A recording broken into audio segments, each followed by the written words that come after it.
নমস্কাৰ বন্ধুসকল, পুনৰ স্বাগতম জনাইছোঁ আমাৰ এই সাইণ্টিফিক টেম্পাৰামেণ্টৰ আমাৰ ছাইটলৈ। আমি আজি পুনৰ নতুন এটি বিষয় লৈ আগবাঢ়ি আহিছোঁ। এইবাৰ যে পাতখিলা চাই আছিলোঁ বা কল থোকা আপোনালোকে দেখি আছে, এইবিলাক সকলোতে প্ৰকৃতিৰ আমাৰ সকলোতে এটা নিয়ম সোমাই আছে, যাক বিজ্ঞানী মহলে সেইসমূহ ব্যাখ্যা কৰি পেলাই আমাক দিছে, কিয় কেনেকৈ কিহৰ কাৰণে হয় সেইখিনি চোৱাৰ দৃষ্টিভংগীটো আমাৰ লাগে। ঠিক তেনেদৰে ব্লেজ পাছকেলৰ নাম আপোনালোকে সুধিছে। 1674 তেখেতে খ্ৰীষ্টাব্দত এটি সুন্দৰ সূত্ৰ এটা উলিয়াইছিলে। এই সূত্ৰটো আছিলে যে পানী যিকোনো এটা বস্তু যদি থৈ দিয়া হয়, এটা বটলত বা এটা মানে কণ্টেইনাৰ যিকোনো জেগাত যদি থৈ দিয়া হয়, ই সমভাৱে সকলো ফালে মানে বিস্তাৰিত হৈ যায়, সমভাৱে সকলোভাৱে। তো সেই বিষয়টো আমাৰ পাছকেলৰ সূত্ৰ বুলি কোৱা হ'ল। তো সেই বিষয়টো আমি অতি সুন্দৰভাৱে ব্যাখ্যা কেনেকৈ কৰিম ছাত্ৰ ছাত্ৰীসকলক, বা ছাত্ৰসকলে তোমালোকে কেনেকৈ বুজি পাবা, শিক্ষকসকলে কেনেকৈ বুজাব আৰু ছাত্ৰ ছাত্ৰী তোমালোকে নিজে কেনেকৈ বুজি পাবা, তাৰ কাৰণে এটা সুন্দৰ এটি উদাহৰণ আমি দিব পাৰোঁ। তোমালোকে এটা কাম কৰিবা, তোমালোকে এটা বল ধৰা, এটা বল লোৱা, প্লাষ্টিক বল, তোমালোকে দেখিছা প্লাষ্টিক বল। এটা প্লাষ্টিক বলটোৰ ইয়াত চোৱা, মই দেখিছোঁ এয়া ধুনীয়াকৈ এটা ফুটা এটা কৰি দিছে। আৰু ইয়াত কি কৈছোঁ আমি, প্লাষ্টিক বলটোৰ এই সৰু সৰু ফুটা কৈছে পিঙৰে, এইবিলাক এই ধেৰ চাৰিওফালে তলে ওপৰে এই চাৰিওফালে বলটোৰ আমি কিনাৰে কিনাৰে ফুটা কৰিছোঁ। এতিয়া এই ডাঙৰ যিটো ফুটা কৰা হোল কৰা হ'ল, এই হোলটো আমি এটা চুপি লগাই দিছোঁ, আচ্ছা। এতিয়া আমি কি কৰিম, এটা কালাৰ, আমি বাকেটত এটা কালাৰ ৰং লৈছোঁ। কিহৰ কাৰণে কালাৰ ৰং দিছোঁ, যাতে এইটো কেমেৰা বা তোমালোকে দেখিবলৈ স্পষ্টকৈ দেখা পায়। এতিয়া মই এই পানীখিনি ইয়াত ভৰাই দিম।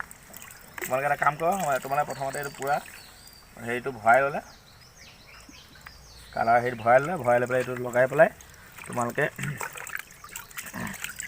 এই বস্তু চাবা। এতিয়া মই পানী ভৰাই গৈ থাকিম, চোৱা কিমান সুন্দৰভাৱে আমাৰ এই ছিদ্ৰখিনিয়েদি সমভাৱে পানী বিস্তাৰিত হৈছে, সমভাৱে চাৰিওফালে সমভাৱে পানীখিনি আমাৰ বিস্তাৰিত হৈছে।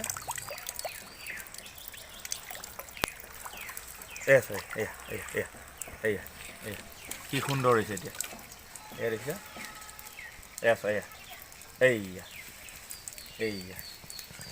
এতিয়া সমানভাৱে সকলো ফালে বিস্তাৰিত হৈছে। পাছকেলৰ সূত্ৰ, যিটো আমি একো অতি সুন্দৰভাৱে তোমালোকেও বুজি পাইছা। এয়া দেখিছানে, এইটো চোৱা কি সুন্দৰভাৱে সকলো ফালে সমানে বিস্তাৰিত হৈছে, কি সুন্দৰভাৱে দেখিছা। ওপৰ তল বুলি কথা নাই, বিস্তাৰিত সমান হয়, সকলো ফালে সমভাৱে বিস্তাৰিত হৈছে।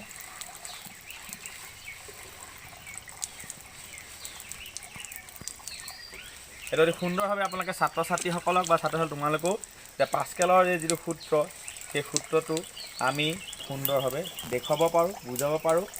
আৰু ইয়াতকৈ আৰু সাধাৰণ আৰু সহজভাৱে বুজাব পৰা আৰু নিয়ম তোমালোকে নিজেও উলিয়াই ল'ব পাৰা। কিন্তু এইটো দেখিবলৈ অতি সুন্দৰ হৈছে। আৰু আজিলৈ ৰাখিছোঁ। অনাগত দিনত আৰু নতুন সহজভাৱে বিজ্ঞানৰ বিষয়সমূহ, প্ৰকৃতি থকা বিষয়সমূহ ব্যাখ্যা কৰিবলৈ চেষ্টা কৰিম। ছাবস্ক্ৰাইব কৰিব নাপাহৰিবা, শ্বেয়াৰ কৰিব নাপাহৰিবা। ধন্যবাদ।